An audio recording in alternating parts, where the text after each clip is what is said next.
Ladies and gentlemen, guys, gals, non-binary pals, welcome back to Central Intelligence, where we've got a bit of a poLAND preview. We've got some groups to reveal, some teams to talk about, and yeah, I think that's basically the entire introduction. I'm joined by Samus, who's helping me stream, produce everything, and then I've got a panel of esteemed experts. I've got the dmoule, who's got a bit of a long face at the moment. How are you doing, dmoule? Pretty good. What about you?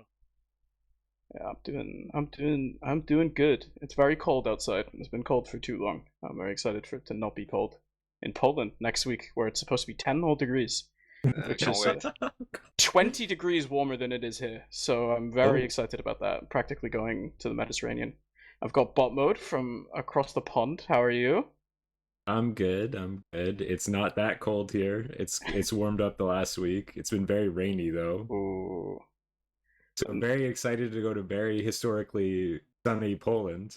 Yep. You know. Yep. Only the sun. I think last time it was snowing in Poland multiple nights actually. Then Eon, I assume you aren't dealing with snow. How are you, sir? Sadly it hasn't snowed this year. But today the sun was out for the first time in like a week, so that's nice. Nice. Got to go out. Nice day. You've all kind of been playing the season a little bit. I know dmoule, you've been marking from MANDEM. I know you rightfully pointed out before we went live that every time you've played, MANDEM haven't lost anything. How's that been for you? Did I? Yeah. Yes. Yeah, I mean, was pretty easy for me. Harder for others. Yeah. That's what I'm gonna say. Yeah. Okay. But what about you, Eon? You've had a very interesting season, I'd say, on your team, on the Samurai. You've kind of been punching above and below your weight. You took a map off MANDEM. I mean, the season's been like kind of ups and downs, to be honest. Yeah. Like it's the start was like very smooth, then until maybe the offie against Jolly's team, things like started falling apart a bit. But like we're still in the fight. It's still like the best start of the season I've ever had. So we're like, it's still cautious optimism for us. We're still improving. There's still stuff to do. All good for my team. And how about you, bot mode? You're playing in Europe for, I think, the first time ever that you. Or have you played a season before? I played half a season before. Okay. A long time ago. It's been good. I think this season's like kind of been like climbing up a hill, but I forgot how to use my legs. 100 ping is hard. Yeah. Discovered. But it's definitely, there's a lot of like weird idiosyncrasies going from like NA like play culture versus EU culture in terms of like what is expected in a given situation. So there was like a solid 3 or 4 weeks where it was just figuring all of that out, and then after that it's been getting nicer and nicer. How are you finding the sort of, I guess the sort of immediate question to ask you is what do you find are sort of the biggest differences in kind of overall playstyles and expectations between the two regions? Are you noticing having to change the way you operate? It's like, it's hard to point at like any one big idea. I think it's just like the sum of all these like small things. Like this person is going to look at this door in this moment. When this soldier bombs here, we want to move this direction. Stuff like that. There's some bigger stuff like some last holds, for instance, are just like completely different blueprints. And some of them I'm like, yeah, that's cool, I like that. And some of them I'm like, no, we're not doing this. I hate this. This is definitely worse. So there's been some give and take. And I don't know. It's been fun to learn, I guess. How much of the sort of strategic aspect of your team are you sort of dealing with in that sense? Are you kind of traditionally a player that likes sort of getting into that stuff and helping out the strats? Yes, for sure I am. I do like to think of myself as not quite that stubborn, but there are definitely things that I refuse to budge on. But more so, I kind of, when I play, I sort of want to find a role in the team that feels good, both as like a macro game level and like as actually playing my class. So there was definitely like a lot of room within this team to like provide that. So I was happy to do that. Good. Okay.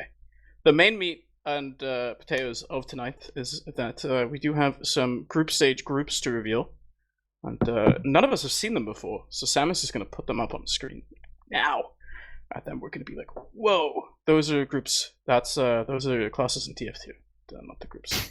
But there we go. So Group A, we've got Witness Gaming, Fjord Gaming, the Samurai, Joey GUNZ, Aragosting Hazard, very very long Finnish name, and then the EP Nappers, who you will know as the Demonite TF2 team. Then Group B, White Lotus, which is the American team that is coming over MANDEM, Dirty Maggots, Alan's Workshop, Chud's X-Lan, Compound, and then TBA. Obviously, there's a name that you as a viewer might be feeling like you're missing. That's because Freyotech, unfortunately, have run into some last-minute personal circumstances, will not be coming to Poland, so we will have to fill in without them. It's TBA. Whether or not that will be a team or not, there's sort of a lot of stuff going on behind the scenes there, but that'll be filled in once we go. dmoule, you have the groups in front of your screen, or in front of you, I hope. Is there anything sort of big jumping out at you? Pretty cozy group for Witness. Mm-hmm. Yeah, for sure.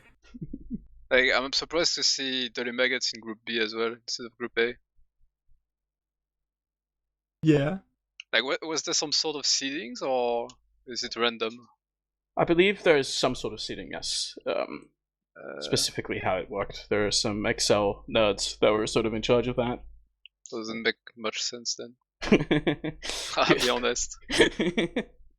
Except if they counted the Fjord Gaming as the fourth place team now, but Mm-hmm. I feel like Group B is tough. Yeah, I'll agree with that. How are you feeling, Eon, looking at this group? Are you excited to take it? I think Timo's right. Group B has like too many good teams. Group A is just like us and Witness. Like Joey GUNZ, like Don't sleep on the obviously guns, man. Yeah, it depends on who they get on Med, but like I don't have that high expectations for them because they don't look that good online, to be honest. Do you not have Pickles on Med? Those settled. It's 25% settled. There's many Okay. moving parts from what I heard. Okay. Wait, what? What's the law there, Eon? I can't reveal more. Okay. But they don't have a Big med Glove's yet. working. Big Glove's Yeah, working. Big Glove's having a job and working Yeah. and going to his job and not going to lands. Yeah. That's all I'll say. Yeah, Pickles typically also at Lands is very sad the whole time. Doesn't enjoy his time there. So you can kind of see he's very willingly sitting out this time. Let's just start talking. Also, one more thing. Yeah, Like go for I it. don't know because like from the order, it looks like this is done by seeding order, like based on like how the graphic is done. And Fjord Gaming look way too high. Like I think this team might be below Alien Workshop from the players, to be honest. Mm-hmm. Okay, so That's this it. is sitting, and Fjord Gaming is counted there. Yeah, there's no way these guys are up there. Like, It kind of looks seeded. There should be if it's in Group A below Joey GUNZ. Yeah. Yeah. Probably.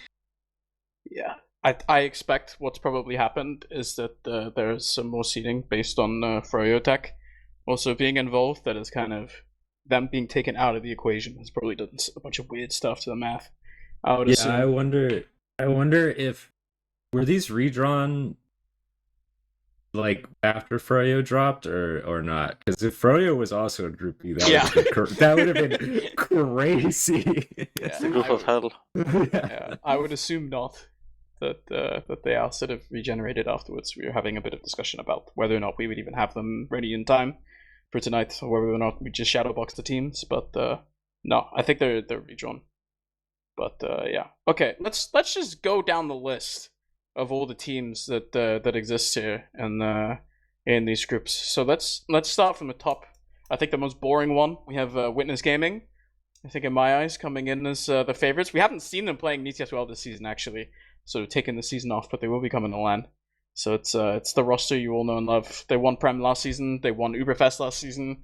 So it's Pappy Still Soldiers. They've got Thomas and Ixie on Scouts, and then of course Lucas Demo, Auto Med. I assume all of you must have still been scrimming Witness. I've been stalking some logs. How are they? How do you feel about these guys? About the same that I've always felt. Nothing has changed. I don't know. What does that mean, bot mode? They're good. They're not bad. Sometimes they do things that are bad. Sometimes they do things that are god tier. It's just some of it is easy, some of it is hard. What are the when you play against this team? What are sort of the big obstacles that you face when you play them? Is it a certain player? Is it a way that they approach certain situations? Like, what is it that makes them hard to beat? I think with any team, you have to understand like what they are comfortable doing and what they are uncomfortable doing. And Witness has like a very specific set of comfort, but they are not nearly as uncomfortable reaching out of that a lot of teams are. So it can be a lot harder to play longer series or multiple series against. There's sort of there's a meme in the community for a while about the Banny tack pause, about how Banny will pause the game and for 5 minutes, and then he's cured every disease known to mankind, and his team starts winning. I watched you be the victim of that a few times. Is that a similar experience, or is it more like between maps? Because I feel like from watching Witness last season, we did see some maps where they would come in and they'd kind of lose the first mid, they'd be down a round or two, and then they just kind of halfway through the game, they start just figuring you out, and they would come back and win. Is that similar in that sense, do you think? Yes and no. For Witness, I really think if they're adjusting mid-map, they've they have a long history. They've seen whatever is happening before, and they just have to sort of pick into that vault of things that they want to do against that. A lot of times, Banny has like very specific goals when he adjusts with his teams, especially more recently where it's mostly him trying to reach into that vault. Long in the past, there's been other people that are kind of unsung heroes in those pauses, providing a lot of input, I think. But yeah, between maps, it's a lot easier. You have a lot more time. I'm a big fan of pause length rules because it just slows down the game a lot. There's sort of drawbacks and stuff like that. Like at Denver, we had like a minute or something, and at that point it kind of wasn't worth it. So I don't know. What about you, dmoule? What screams out at you when you look at this Witness roster? I think they are pretty good. They come here as the main favorite. Some say that there will be a gap between them and the rest, but honestly I don't think so. They have clearly the edge over everyone else, but for me, Witness is touchable at LAN compared to online. I think themselves they say that they are worse at LAN as well. I mean, I wouldn't trust every word they say, but I think that's pretty true. And they're pretty slow to warm their engine compared to online. So I feel like for me, I felt. I mean, there's no tough opponents for them. I think in Group A, but if there was another NA team in there, I feel like they would have been touched in the group stage at least, and then they would have figured out something else in the playoffs for sure. It's happened in the past, right? I remember it was Uberfest last year where they randomly lost a map to a MAC team, 1-0, or where people, I remember, like, because we didn't even cast the game, so like randomly we were like, we're working the broadcast, we're walking around, we're watching other maps, and then you start hearing these rumors in the background of like, we just lost this random best of one in the group stage, and yeah, it's happened before. So we'll see. I think. What about you, Eon? Do you have any big thoughts about this team? I mean they have like good players on every class, but like except maybe Lucas, like the DM diff isn't that big between them and other top prem teams. They're just really good at playing off each other and like they're good at making you take bad fights. And like yeah, that's the main thing about them. They like sometimes do things, especially in scrims, where they do like a disrespect push, which like gives you an opening for a round. Yeah. But then they won't do it in an offie. But yeah, Everyone does that though.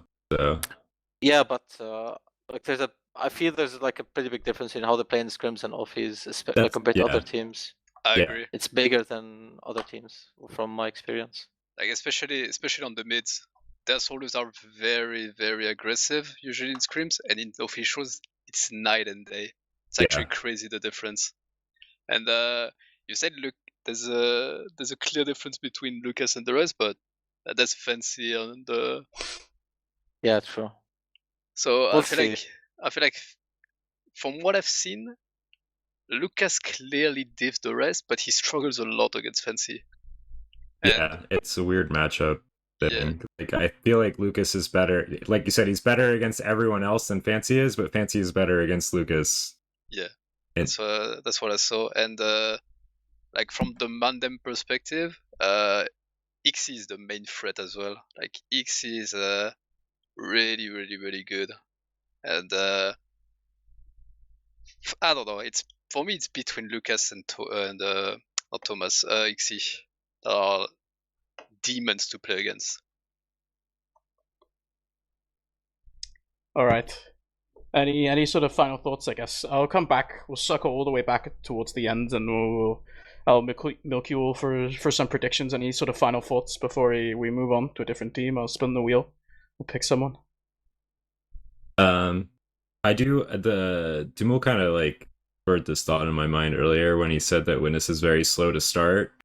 Them having such like a comfortable group for them might like backfire on them a little bit. They'll have such an easy like boosting day Friday that they may not actually be like fully heated up and warmed up going into Saturday, whereas the teams in Group B probably will be feeling like really ready and locked in. Yeah, I agree. Like they are really good at fixing the mistakes they see, but if they don't see those mistakes, they might struggle a lot in playoffs. All right, let's go over to Group B. Let's talk about the other team sitting at the top. It's White Lotus, also known as Moneyballs, also known as there's another name that may or may not have been involved as well. We're from production side a bit upset about that, but they seem to. I think they've been forcibly settled onto White Lotus.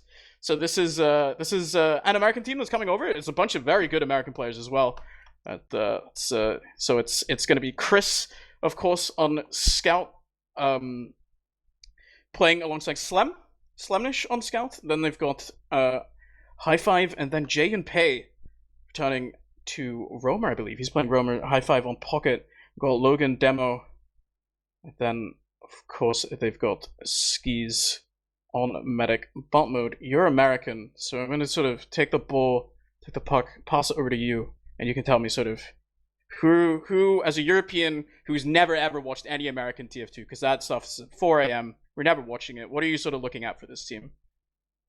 I've played against this team. I think for this team, a lot of their macro level depends on what Chris is looking for, and then a lot of their sort of moment-to-moment play really depends on what Jay is bringing, and then like how Kyle is following that up. So I think if they're able to like keep that all together, I think they will be maybe better than people are predicting. But I also think that they've had very limited practice going into this, and I think they have not taken it maybe as seriously as they should have, in my opinion. But it's EU right now is like a pretty good practice setup in terms of like teams to play and stuff like that, whereas NA is very struggling. So for them, they might really benefit from being in Group B specifically because they get to play a lot of different teams. Is there sort of, yeah, I guess you kind of mentioned it, but already, are you I would look at this team and expect it to kind of, because it's Chris at the helm, would you expect it to operate similarly to how like a G6 played? Yeah. Maybe they have a sort of very similar sort of powerful roamer and Jay, who we know is very strong mechanically, is kind of analogous to Soapy in that sense. Is that something Yeah. to expect? I would expect like the broad strokes to be very similar, but sort of the small moments to kind of look very different. Like how Jay approaches a situation is very different from Soapy, for instance. And how Slam approaches a situation is going to be very, very different from how I would as well. There's just sort of different goals that those players have individually. How would you say that this team stacks up? Do you think compared to the European competition? You obviously played against both now. Would you expect a finals berth from this team? Are they top two or? Yeah, I don't know if I would expect anyone to. dmoule kind of pointed this out earlier. I feel like everyone can really touch each other this LAN, and it's hard to really expect in that situation like one team to be in finals. Like it's very possible that people can lose to two different teams. This team, I think, would be it. Yeah, it would be possible for them to be in finals. I think I would say that. If you had to give a percentage, maybe, what would you say? Somewhere between, probably similar to Witness, probably like a little lower because they have less experience against the other. But I would say this team was probably playing better than Froyo was when it turned out that Kobe wouldn't have been able to play. Having played games both against like Merking for teams playing games against both Froyo and White Lotus. Ian, when you look at this White Lotus team, how do you feel? Do you know any of these players? Are you scared? Are you worried? I mean, I know them, but like from what I hear, they just like the thing like I worry about the most is like how good their DM is gonna be. Like I think playstyle wise, I won't be that surprised by how they play because in EU we have Witness who already play very aggro. We have like teams who play very defensive. So it's just a bit scared to like how hard they'll hit. But I don't know. We'll see. I think my team would be like ready to adjust for like a new playstyle to play against, but maybe if they click harder than we click, it might be a bit difficult. I'm not sure. It's a big question mark for me. How about you, dmoule? How are you feeling about this team? Well, I feel like, as botmode said, they are a bit out of practice. There's no real season for them, as far as I know. It's like a weird small season where they play some weird maps, like just a waste of time, legit. And I don't think they're playing it. I don't think Froyo were playing it either. Their only good practice is Froyo Tech, so they don't have any good practice. Let's be honest. Like they played the same team over and over. I don't have any data. Like I would have loved to watch some of their games, but they are hiding everything. Yeah. Just like Froyo. I mean, just like Witness as well. But yeah. but yeah, I don't know what to think about this team. For me, even before they screamed a lot against Froyo, I put them above Froyo. I think by the end they would have been better, and especially since Kobe was not planning to go. I think GUNZ is really good, but Kobe was bringing a lot of X factor. And yeah, what to think about White Lotus? Is that a Avatar: The Last Airbender reference? Yeah. Okay. I think they have really, really good play on on most of the roles. I feel like there's two roles where they have like pretty much weak links. Like I think Skis is, I don't know what to think about Skis. And High Five, I don't think High Five is that good on Pocket Soldier, on Soldier at all. And think Jay played a lot of cups as roamer, but I don't think he ever played in a team. But He as won far, I-69. he was pocket. That was Yeah. Buddy. Yeah. Buddy was roamer. But That's all. no, I mean roamer. Yeah, okay. Like, but as far as I've heard that Jay is really good as roamer compared to pocket. Actually, I think it was caps that say that. So Yeah. I don't really know. I'd what to imagine feel it, about them. it sort of fits his playstyle more, right? If you sort of compare, like, if you're trying to draw an analogy between the J Scout that we got to watch, it kind of feels like the flank is kind of where he naturally shines a lot. I agree. I always rated his flank scout really high compared to his Yeah. pocket scout. Yeah. But yeah, other than that, like there was a percentage of them going into the final. I don't see them in the final. It's an EU final. Let's talk about what I assume would be the other team that you would expect in the finals, the Samurai. Eon, you've been grinding it out this season. You had Yeah. You're the one team to take points off Mandem. Talk me through your team. So from last season, we changed both our scouts. I'd say it was mutual with Yuno. He didn't want to keep playing with us. We didn't want to keep playing with him. And Sale had to like focus on his studies. So we brought SNH, who we were supposed to play with at the start, but he couldn't attend Uberfest. And then we started looking for pocket scouts. I remember, like, even during Uberfest, we had like a list of scouts that we wanted to trial. Everyone said no, no, no, no, no. They were like settled on Smile or bot mode. Smile said we tried Smile for a few games. He said no. Tried bottle for a few games. He started ghosting me, and then he joined Jordi all of a sudden. And then all of a sudden, Flick's team died, and he was available, so he got Flick. That's how it started. But I think like we had a really good start to the season. Like first 4 weeks, maybe 4 or 5 weeks. Pretty much we were winning most scrims. All the nights were like kind of smooth games. Last 2 weeks, I think it's been like more hectic. We've had a bit of struggles, but I think that's kind of expected. We started playing with Flick. The next week, it was our week 1 offie. We had like a honeymoon phase, and now it ended. Now the real work starts. You're finding your demons. Yeah, exactly. But it's very positive this season compared to last season, even.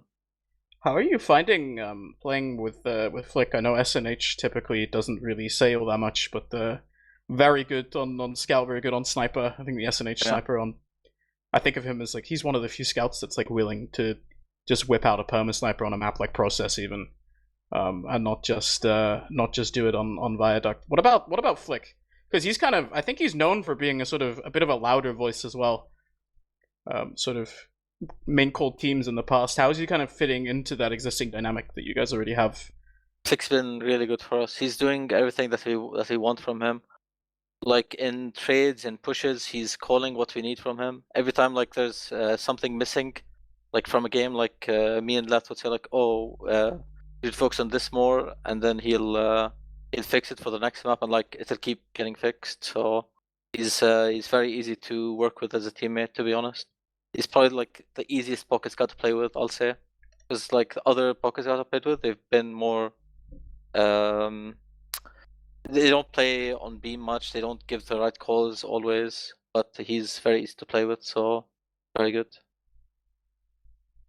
What about you've been playing with your soldiers for a little bit now? It's Sills and Leth. How are they doing? Are they still good?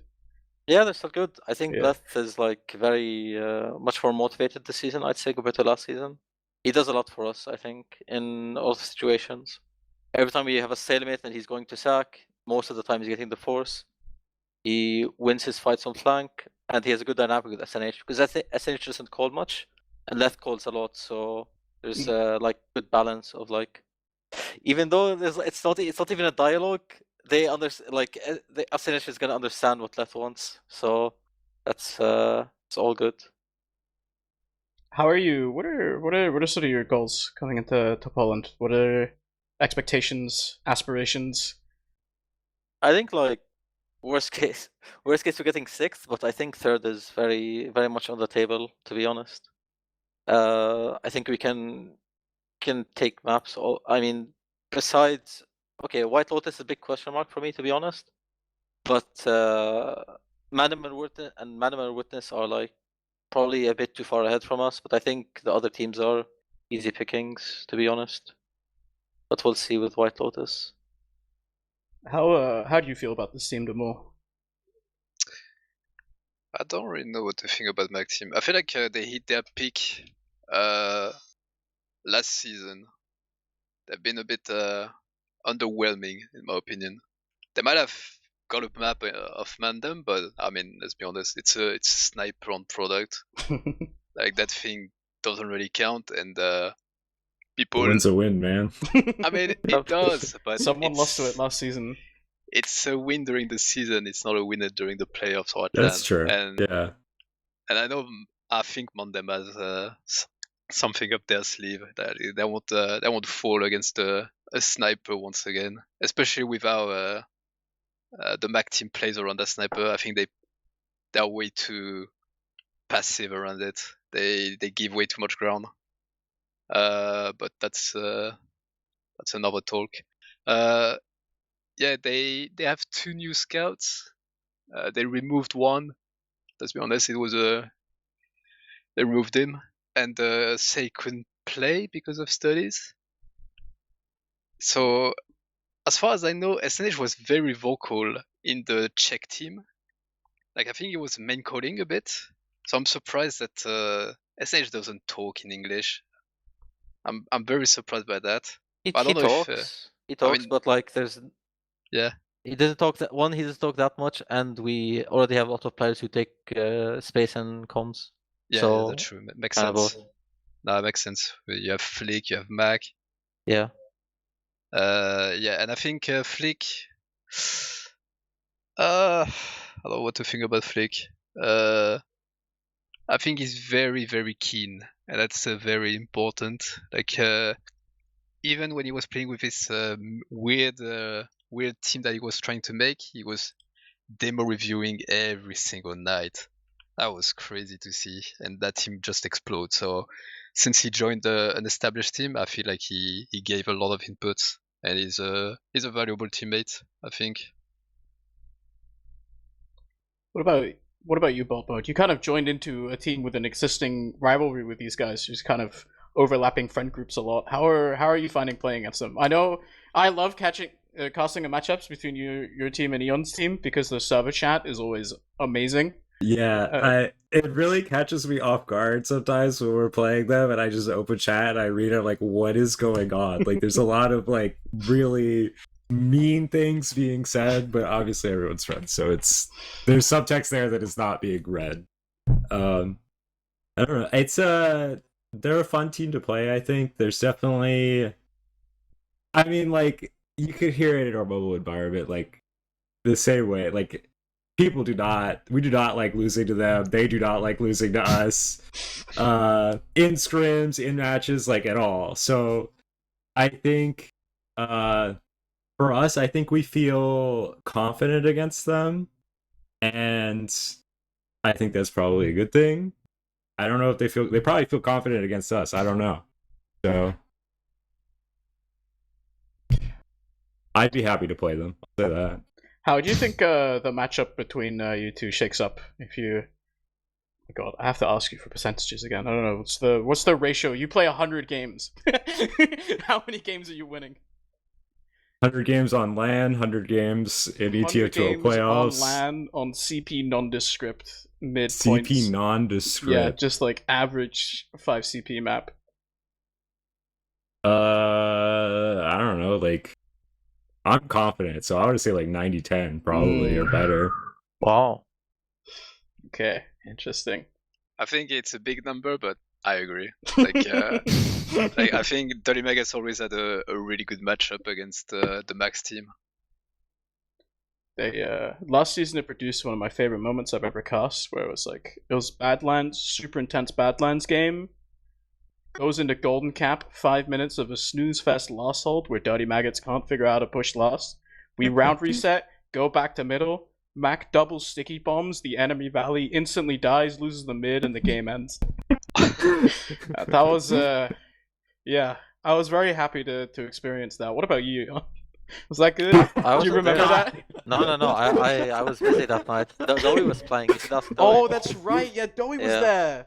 Oh, Oh Yeah. no.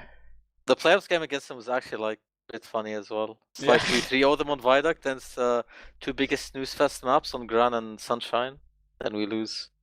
I feel like it's that one stung quite a bit. the dirty Maggots classic to just like win by 1 round after 40 minutes Yeah. on a map.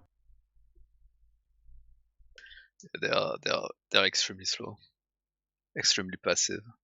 The Dirty Maggots? Yeah. Let's dmoule. Let's break down the Dirty Maggots now. Who's how are you feeling about this team? Who stands out to you? I mean, let's talk about a bit of their history. They lost 2 valuable players, in my opinion. Mm. They wanted to make a change in their roles before those 2 players left. They wanted to put Voxy on Pocket Scout because he was way more vocal compared to Af. And yeah, I feel like that team kinda exploded a bit, but then they got some members back. But it's kind of funny since like I think Voxy and the Piggles are like these are the ones that left the team. They are both going to LAN, as far as I know. Yeah. Different teams. Yeah. So it's gonna be pretty funny. I think they are way worse compared to before. They was really were they really good? I don't know. Like they were extremely slow, extremely passive. And I feel like they've lost a lot of that power since they got bot mode. I think bot mode is a side grade compared to Voxy. When I played them, it was a while ago. Bot mode was still playing as if he had a G6 in his back, but he had pretty passive soldiers on the back, so it was pretty funny to see. And yeah, I think Trickster is a straight downgrade compared to Piggles.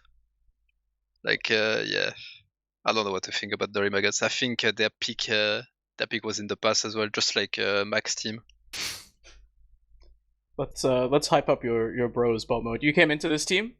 You're playing with them at LAN. How? I'm just generally curious as someone who isn't used to the environment that is the Mac Mumble. How is sort of joining that and sort of trying to assimilate into that that group of people? How has it been for you? Funny, I guess. Sometimes somebody just says something and you're like, was that okay? And then you wait about 30 seconds, you're like, no, that was really funny, actually. I don't know. I said it, I kind of tried to say it earlier, but this season is definitely felt like trying to climb up a hill, but you forgot how to use your legs. It's definitely not just true for me, but for the team as well.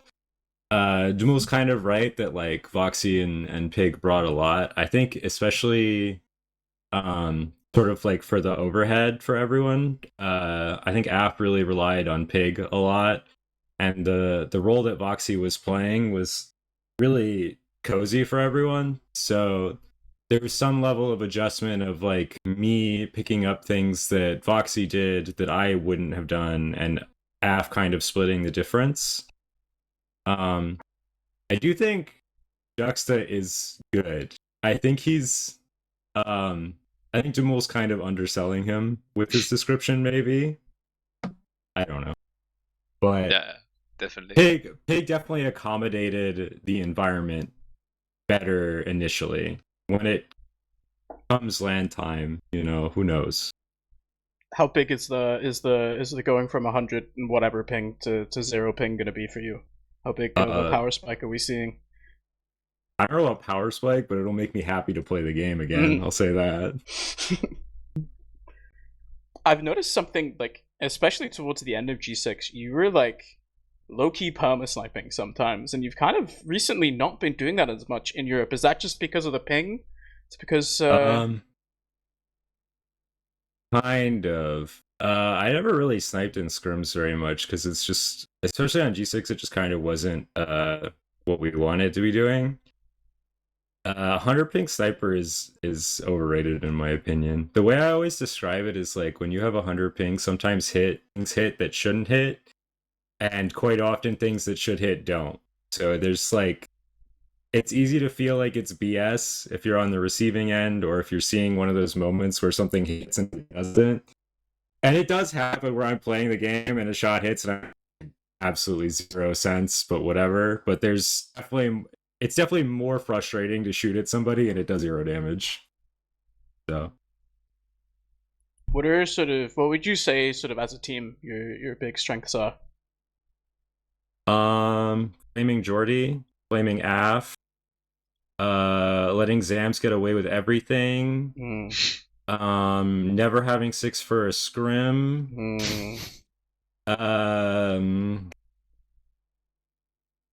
Having a very inclusive environment where we can all flame each other and then improve, I think. So I think there hasn't been days where we've been keen, but there has been games where we've been keen. And those games have felt very good to me and given me a lot of confidence. So I think come LAN time where it's very hard to not be keen, I'm very excited to see what will happen. What about I asked botmode the question. I'm gonna ask it in reverse now. You play 100 games against this dirty MAGGOTS team on CP nondescript. How many games are you winning? 75, but if it's cost nondescript, it's 100. That is crazy. Interesting. I think a player I wanted to touch on that's on this dirty MAGGOTS team is Zams, because I find his sort of placement in the hierarchy of demos very interesting. How would you sort of, because I feel like most people are going into this LAN and assuming that amongst the demo men there's Fancy and Lucas, and then in my head there's kind of Zams and Logan kind of existing on a tier a bit below that. Do you think there's sort of, how would you place Zams amongst these guys? I think Zams is not that far behind the other two, like Fancy and Lucas. I think there's a clear, I wouldn't say a big gap, but there's a clear difference between these three. But I wouldn't say it's that much. And I don't know what to think about Logan. Like, I rated Logan very, very, very highly, but since when Lucas came in the NA, I feel like he humbled every demos in that continent. And but I still think Logan is really, really good. Like he's been the best NA demo for years right now. Yeah. So I don't know. I think Logan is gonna prove people how wrong they are to put him below the rest. How do you feel about this, botmode? You've played with both of them. How would you say? I will say I think the better Logan's team plays, the better he'll look. I think for Sam, there's definitely a lot of moments compared to Logan where he'll provide some sort of missing insight for us that I really appreciate, and he's definitely has like the same level of moments where it's like, oh, my demo man just killed the entire team and I just watched it happen. That was great. I love that. I think dmoule is pretty spot on that the gap is not that big, especially on LAN. I think there's always, like with the Denver LAN, there's always this like lock and load cope, and I think despite that, I still think Lucas was like a step above at Denver and against Logan. And I would definitely say, I wouldn't have even said Habib was the third. I would have said, I think you could have argued that Artist was like the second best demo of that LAN easily. So I don't know. Logan has been, his effort level has been like very unflattering. I think if he was able, sometimes effort is not like just a person, sometimes it's their situation, and for him it's the situation. He's just not able to commit this time to be as good as he could be, maybe. What are your sort of goals, expectations for this LAN? What are you dreaming about? Me? Yes. I mean, if you go into a LAN and you don't think you can win it, you don't win it. So I think I can win it. That's good. It might be who are you delusional, gonna? but that's just being a competitor. That's Yeah. what you have to think. Yeah. I don't think it's delusional, for the record. That's good. Better than Zam's last time. So it's good. Okay, He's too humble. Yeah, no, but he's Scandinavian. We can't. That's true. Yeah, we can't express ourselves too much like that. Let's talk about, I would say, the other sort of big favorite, which I would say is MANDEM. So this is a team that I remember. I assume that. Correct me if I'm wrong, but like as an American, you hear like you go to Denver and you're playing against Lucas, and then you're watching him warm up for games by watching Fancy Elf frag videos. How has it been actually playing against this guy on this team? For me, he hits different things. Like the damage that he's dealing looks different than other demos that I've played against. So not necessarily often in volume, but not specifically in volume is what I'm referring to. Sometimes he'll just shoot you and you're not expecting to get shot like that. And there was definitely like an adjustment period of like, this is the timing Fancy is going to shoot me versus whoever. And definitely just understanding like when he's hitting high volumes or higher volumes than your team is expecting, like how to play around that. That's just TF2 though. Yeah. How do you feel about this team, Eon? You've been playing them a bit, been scrimming them. What sort of who stands out to you? Obviously, besides Fancy, I need another name on this team. You killed my thunder. I was about to say Fancy. I think their combo plays really well. To be honest, I think they play very solid. Like June is very good at living, and Oder does very nice things with the Zubers. So I think that's their strong suit. They're like their strongest part of the game is their other combo plays. dmoule, for you, looking at this MANDEM team when they're coming up, what is the argument for MANDEM winning Poland compared to a team like Witness or White Lotus? That's a hard question to answer, but for me, MANDEM are really, really, really, really good. They improved a lot. Like I feel like Boulder was sort of the second coming of Kunu before, like a very passive scout. But lately, I feel like since last year a bit, like late last year, he was very, very aggressive. Like he wasn't afraid to leave the beam, take part in the sacks or pressure or whatever, like putting his life at risk for the benefit of the team, compared to before where he was just like I don't know, just a bodyguard to June. So I think in that regard they improved a lot. They got Ryan. Ryan is for me the best soldier in Europe by far. And he can finally shine in a really good team. I mean, Fancy, we all know about Fancy. Like, I've never played against a demo that is hard to hit like him. Like, people talks about his damage and stuff like that, but the hardest thing about Fancy is that he's very aware and very hard to hit. Like, he has very, very good movement compared to like Lucas. Lucas is very good, but if you hit your rockets, you will hit him. Like compared to Fancy, where he just dodges a last second rocket and is very annoying about it. I think there's a topic we didn't touch yet, is that they used to have Lardox instead of Hones. I'm not gonna talk about why Lardox is not playing with them. Like, I think it was more of a miscommunication between the lot. So they brought Hones in it. Hones used to be roamer for them, and he needs to adjust a lot compared to roamer. Like Pocket is a different mentality. He needs to play more conservative. Like he needs to stop being wild, just like a roamer. Like he need to bring down that envy to salvage every situation. And I think they're gonna be good. How do you expect them to finish in this tournament, dmoule? I think they're gonna destroy Witness. They're gonna put them on the ground. Mm. Those kids need to be humbled, Mm. and these guys will humble them.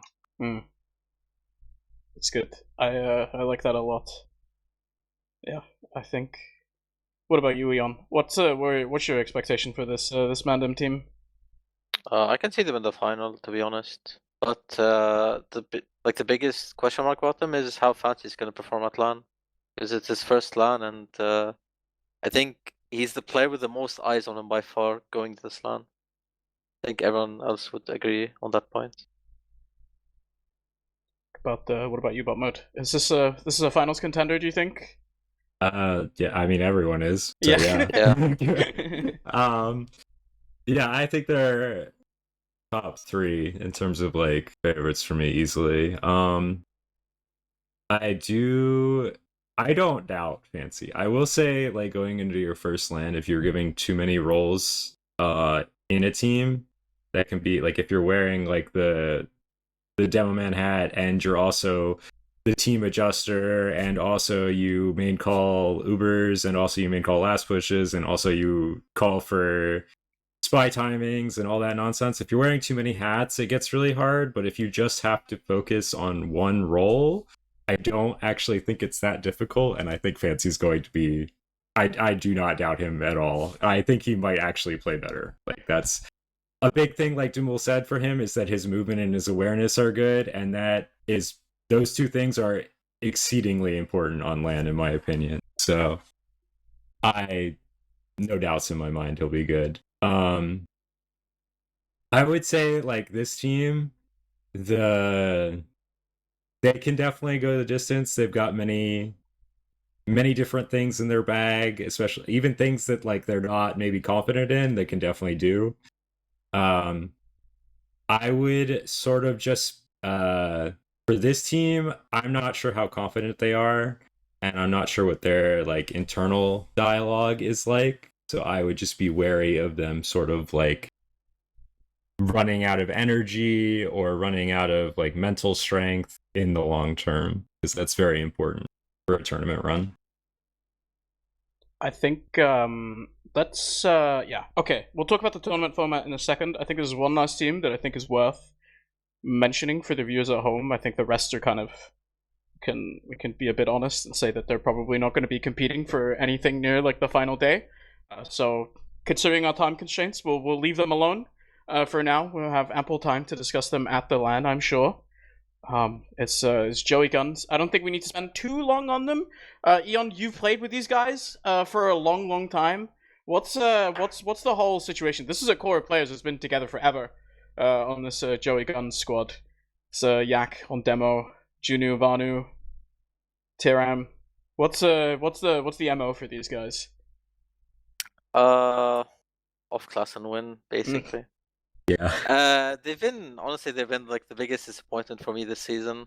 I like in preseason, from what I understood, they're gonna have Warped on Pocket and Jux on Mid, but they ended up playing with Doi and Alov instead, because Warped had a personal issue, which meant he can't go to LAN, and Juxta got poached by Jordy's team. So I think that was a pretty big downgrade for them.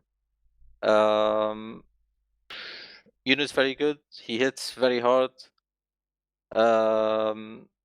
Yak does some interesting stuff, which is always fun to play against. And I don't know. It's hard to, like, I think they have like some motivation problems with some of the players, to be honest. Like when I played with them, I think everyone wanted to play more, wanted to try more. Like now, like for some of the players, their motivation has like they've lost some motivation, to be honest. So that's what I think of it. But maybe they'll be good at LAN. Taram, Yunu, Varno always play a lot better at LAN. So they're my number 2. They're always gonna be my team, to be honest. So I'd be very happy for them if they do well, to be honest. I know you guys in the past, when you were playing on these Venom Crest rosters, you would come in with the motto of just have fun. Exactly. And I think that encapsulates them very well. Because for me, the biggest defining feature is watching them their first official of the season, and they are playing Gullywash, and Yak loves a demo going spy onto Gullywash last. Loves doing that. And then he did it 3 times in a row. So by the end, Vanu was spawning on Shield demo. Speak to me on that bot mode. Yeah. What does that mean for you? Yak is a funny player to play against, and I love it. I really love these guys are fun to play. I don't know. I expected to do a lot. Honestly, I expected to do a lot better on LAN. I think towards the end of the season, they were doing a lot better at the beginning of the season. I think towards the end of the season, Doey was starting to like kill the environment that was like we're here for fun. And I think I do think this team is like good enough to take games, and it's kind of mostly because they're there for fun. It's a very dangerous thing, especially with how, like, Eon is right, they off-class to win. But there's definitely like things where it's like there's gimmicks that are also not off-classing that they'll do, and I think those will be terrifying for some people. Or frustrating, really. They're a very frustrating team to play, a very annoying team to play, which I think is good. I feel bad for whoever has to sit in a room with them and play. Like, if you're sat in the same room as them and you have to play, like, a group stage game or something, like, even if it's day 2, that sounds... I know Yak likes to yell a lot. It would be... Yeah. So they're a fun team to be around at LAN, because it is so chaotic. dmoule, what's your experience with this team? How are you feeling about the Joey GUNZ? They are a team of clowns. Yeah. I honestly, they don't play standard. They're frustrating to play against. Like, you play against them, it's like literally a waste of time compared to. I mean, what I mean by that is that they don't play like the rest. Yeah. So you have to adjust to these guys specifically. So it's annoying, man. Yeah, that's why I said they could definitely take maps. I do not think they could win series. It would be very surprising to me to see them win a series. Are you like, so we're talking about this adjustment period, Eon? Do you think that that maybe they're the scariest if it's like let's say it's like an upper bracket game versus like White Lotus, for example, who might not have, they're not going to play them in group stage. They're Americans. They might not like be fully aware of what it means to play against these teams. Do you think that might be an angle for some crazy shenanigans to happen? Maybe, because I think that's probably the best case scenario for them from the Group B teams. I think, because everyone else, like even like someone like Alien's Workshop, they know like what's gonna happen. But White Lotus, it's hit them like a truck. Like when they see a European team picked Viaduct, which historically European teams aren't good at Viaduct, and then first mid they see a classic sniper on mid like doing 135 damage to every soldier bomb. It might be a bit rough for them. So maybe that's probably the best case scenario for them. Maybe they'll try to lose some matches to fix the bracket. Who knows? Some Vanu perma NG on Bagel. I don't know if Vanu believes in that anymore. No. Vanu gave up. Vanu gave up that battle. I think maybe week 2. Okay. I'm pretty sure. Vanu was so convinced about that last season, but the belief has completely gone. There's a bit of content that you specifically on have been pushing for a while, which is just like film Vanu explaining their setup, because Vanu plays on absolutely demonic settings. Yeah. If you're at Poland, you have the time, go find Vanu while playing the game. It's crazy. I don't think it's actually that crazy. There's just one setting which is mental for everyone, and that's inverted mouse. Yeah. Vanu is the best inverted mouse player in history, maybe. Shintaz played with. Oh yeah, but that's also in. Vanu's better than Shintaz at this point, surely. Yeah. When dinosaurs walked the earth, and my dad had to walk to school. It's a long time ago. I think. Should we say a few words? I think Alan's Workshop sort of come into the season with a roster that looks very squarely at the bottom of Prem, and then halfway through they kind of procced a Voxy Pocket Scout, just like fully on that team. dmoule, does that change anything for these guys? Yeah, it does. They are literally called the Voxys team now from now on. Yeah. Like, yeah, they were a team that weren't supposed to be in Prem. Let's be honest. Like, they were just getting destroyed by the other teams. But I think Voxy in there just might throw people off. Like, he might take a map from some of the mid-table LAN team. But yeah, they're not. Don't expect much from them. Are you in agreement, botmode? It's Foxy versus the world. Mm. That's true. Okay, Ian, any final thoughts on these last two teams we mentioned, either Joey GUNZ or Alan's Workshop, before we go?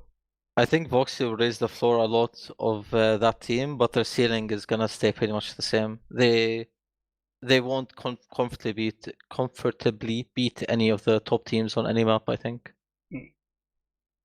Okay. All right. Let's shift gears a little bit, because we're getting into ETF 12 playoffs. It's going to be starting tomorrow as well, and for that and for LAN, we're moving over to what we have affectionately dubbed the Banny config in Europe, which means that we have sort of 30 minutes of standard round timer, and then we go into overtime, and then whoever gets a point differential after that wins the map.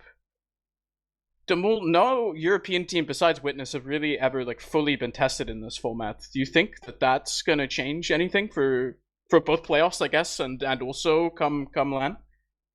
I don't think it will. Like, I feel like I like this how's it called, this config, but the main problem was time, you know. So like schedule wise, it could be a nightmare to play around it. But yeah, like the argument about this config is real. Like you watch the other esports, it finishes with one team winning a round, and it's way better than watching the time finishes off. It's so depressing for everyone to be in dead time. Like, even when you're winning, you're like, all right, this is I feel nothing. Like, I'm just sitting here for 90 seconds to 3 minutes just waiting. It's very like unceremonial in like a something that I feel maybe that hasn't been discussed that much is also the change from, and I mean we've been discussing it a lot on cast because the teams keep forgetting, but we've moved from a 5-minute round timer to a 4-minute round timer. Eon, does that change anything in sort of terms of the dynamic of the game, do you think? I think it's probably better, to be honest. You're under more duress to do things when you have more points. Like if you're on enemy last, I mean. So you get better at like trying to break forwards because you're under more pressure. So you have to execute it better. You have more tries to do it. Like you have time for like maybe 3 sacks, then you have to trade. Assuming you're doing sacks or whatever, depends on the last. Meanwhile, before you could have like 4 sacks, and then you can like start poking, then you trade. Like the minute less, I think, makes a difference. I'm not sure if it's better or worse. There's like something to say like maybe last shouldn't be that hard to hold, but it's I think both are fine.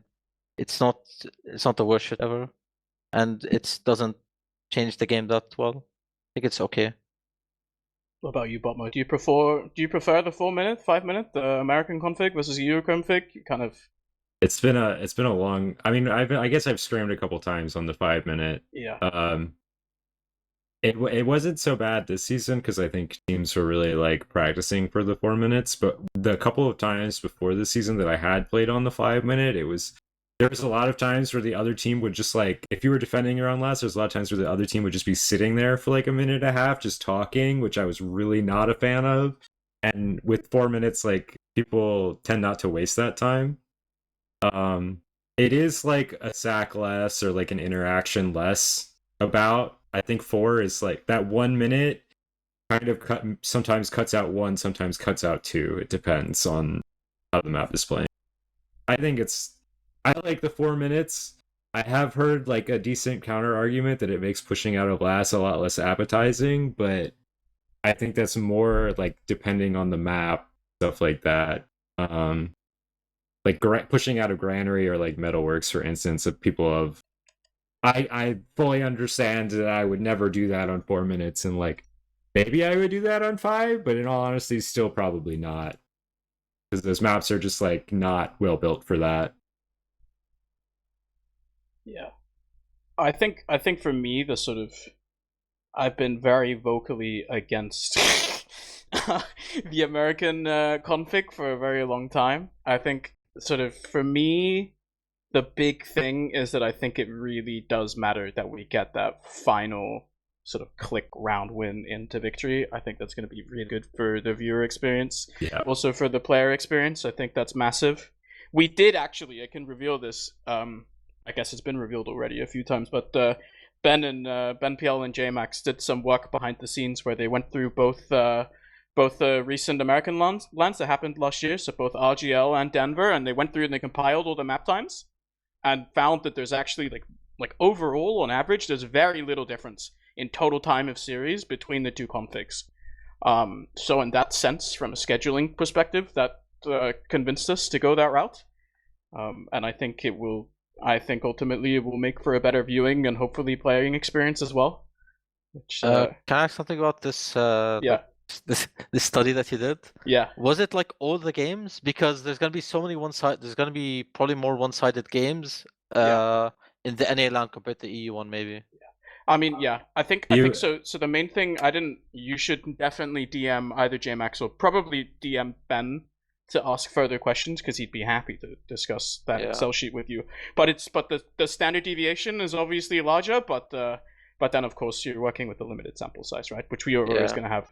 Also at an EU land, we always have the 5-0 rolls in group stage where it's like Witness playing against, like Aragosting has it. It's probably not going to take too long. Sorry, Aragosting has it. Yeah, so I think like if you filter it out for like the top teams, like let's say top 6 teams playing against each other, I think that's maybe it'll give you a more accurate answer, but maybe it's the same. I'm not sure. I mean, we'll see. We, as far as I'm aware, we don't have any sort of time limits on the venue beyond we have to be out by Monday. So hopefully we're not playing until Monday. I mean,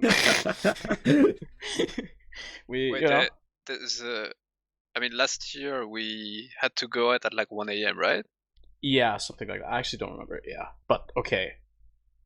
So there's a limit still. Yeah, but I think come what may, it will be fine. That's my understanding. Yeah. Okay.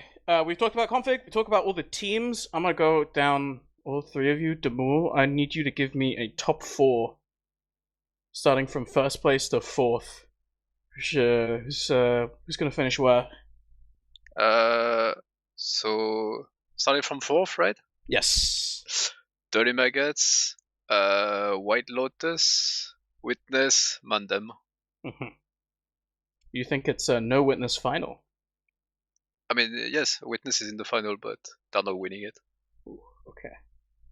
What about you, botmode? What's the outcome of this LAN? 4th Witness, 3rd White Lotus, 2nd MANDEM, 1st us. DM. Loki wanted to do that, but I still respect a bit Witness. For the memes, brother, for the memes. I called out for you getting 5th at Denver, so I don't care. Wait, really? I'll be wrong, I'll be right. I got 1. What about you, Eon? First, minoin Samurai. Second, Witness. Well, he's laughing. I don't know. The land dodger is laughing. Well, not land dodger. The season dodger is laughing. Witness second, MANDEM third, White Lotus 4th, and Dirty MAGGOTS 7th, 8th. That's good. I like that. Good list. They're losing to Joey GUNZ. Sorry for the of course, spoiler. obviously. It's going to be a legendary match, actually. Yeah, I think so. We're talking about it forever. Yeah. I have, I don't know. Do I have any... Yeah, okay, we have a little bit of time. So, one final thing I'll say about poLAND before we sort of edge off is Super has just messaged me to let me know that we are currently actually €1,400 under the budget. Which is... But, of course... That's crazy. If that means, number one, is I received a little birdie earlier on Discord there was a message typed that says we will have a stage for sure, which will be exciting. Ooh. But of course, !donate in the chat. Actually, do that. Oh, Samus already did it. If you Yep. feel so inclined, have any money that you're comfortable departing with, obviously, if it's not within your means, do not do it. But if you feel like you have a couple bucks to spare, etc., we would greatly appreciate it. This LAN is a little bit more expensive than it has been in the past because it's actually the organizers of Poland that have been purchasing the equipment that we're using for the LAN, such that they have it for themselves throughout for future LANs as well. Obviously, the money spent on the stage equipment will do the exact same thing. Will go to future stages at future events in Poland as well. So all of that equipment will be reused. If you are at all interested in any kind of the finances of how these costs are breaking down, finances.poLAND.tf. There's a big giant Excel sheet, and you can go in and figure out how every single bit, every single penny has been spent on that. That'll be very appreciated. Okay, we have, I think we can do a little like 4 or 5 minutes sort of dance over into ETF12 playoff land. We have just a little bit of time here. It's starting tomorrow and it's going to be on the Banny config. I believe the first game is going to be a team that's not going to land, full of a bunch of land dodgers. It's going to be the Enderpearls playing against the Samurai. I have the tables correct in my head, right? Is that correct? Ian, are you playing tomorrow? Yes. Yeah, we're playing tomorrow. Yes. Yeah, Yes. 17 CT. Yes. Well, how are you feeling about this playoff? I think we're confident. We got the same maps as the Offie, which was kind of a crazy Offie, but I think with the funny enough with the Banny config, I think we're gonna be like under less pressure, so we're gonna make less mistakes. Like if we go behind, so I'm pretty confident. We got like same maps from the Offie, so it's Sunshine, Process, Gully Wash, in the best of 3. So I'm confident on all 3 maps. Maybe Process a bit of a toss up, but I'm very confident on the other 2 maps. I feel like, for me at least, more like going into this playoffs, like maybe not for the number 1 spot. I would kind of expect MANDEM to be a bit ahead of the other teams playing, but actually, for me, sort of looking at the games that have happened this season, I've been really impressed with the Enderpearls team, and I'm kind of wondering, like, it feels to me at least going into this at the playoffs from number 4 to number 2 seems very up in the air. Are you kind of in agreement of that, or? Not really. Okay, that's good. I feel like the MAG team has a really bad matchup against Dirty MAGGOTS, so if they manage to, they could win against Enderpearls, but they're not gonna win against Dirty MAGGOTS. In the meanwhile, I think Enderpearls are a really good matchup against Dirty MAGGOTS, so I think this match is gonna be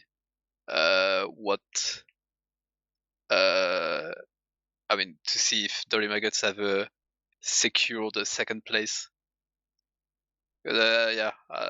Sorry about the 100-0 games you might win against Dirty MAGGOTS, but I don't see it happening. That's on cost on the script. Yeah. Not playing cost on the script for a best of 3. Doesn't make sense. Botmode will snipe you guys. It's fine. How are you feeling, botmode, going into playoffs this weekend? It's a lot of TF2 in a weekend. I think the more TF2 we play, the more it works into our favor. Just in terms of like, there's some busy people, myself included, on our team. So just like getting that environment where we get to just be focused on the game, I think is very nice for us. And to that extent, I'm kind of less confident going into playoffs than I am going into LAN, but not significant. So I feel pretty comfortable, but also sort of like, I think part of that comfort is I also kind of don't care. Like, this doesn't matter to me. I don't know if the rest of my team like feels the same, but like nobody after LAN is going to go, oh yeah, but I won ETF12 a week before LAN. Like, that just doesn't. No one cares. Like, I mean, the only thing people are gonna care is if MANDEM don't win it. That would be the biggest. That's a big question. They would probably accrue some haters, I would expect. Yeah. Unrightfully, maybe. What are the odds that MANDEM don't win Prem dmoule? I think their closest matchup is the MAG team, but I don't see them getting into finals. So no, I don't think there's no way they lose ETF 12. What would you say, botmode? What are the odds? 50-50, either we win or we lose. True. What about you, Eon? I was gonna say the same exact thing. Throw the Okay. words out of my mouth. 50-50, Yeah. either we win or we lose. Yeah, We'll have a look. We'll have a look. Amazing. All right, I think that's doing it good. I'm gonna open the floor to all of you. Final words, final shoutouts, Eon. Shout out to my team. Nobody else. Wow. Wow. What about you? What about you, botmode? Shout out to my team. Shout out to Soapy. Shout out to no one else. All right, dmoule. Any final words? Shoutouts. No. Okay, amazing. I have a couple shoutouts. Obviously, !donate in the chat. Help out with the poLAND Equipment Fund. And then, of course, we have TF2 coming up all weekend. We have 2 best of 3s on the Banny config. There's going to be a lot to watch, hopefully. I think maybe not fingers crossed for the 2 players, but for me, there's going to be a lot of TF2 to watch and cast. Both today, or tomorrow, and the day after tomorrow, Saturday, Sunday, 2 games each. Culminating the finals, and then of course we take a 4-day break. We go to LAN, Poland, which will be right here on Essentials TF. But, I think with that said and done, thank you once again to Samus for producing this, keeping everything together, stepping in after JMax said he could do this, and then 2 days later texted me and said, actually, I'm not free. Samus very kindly was, so we could still do this after I booked in all the players. Very nice. And yeah, that's it from me. We'll see you guys tomorrow. Have a good night.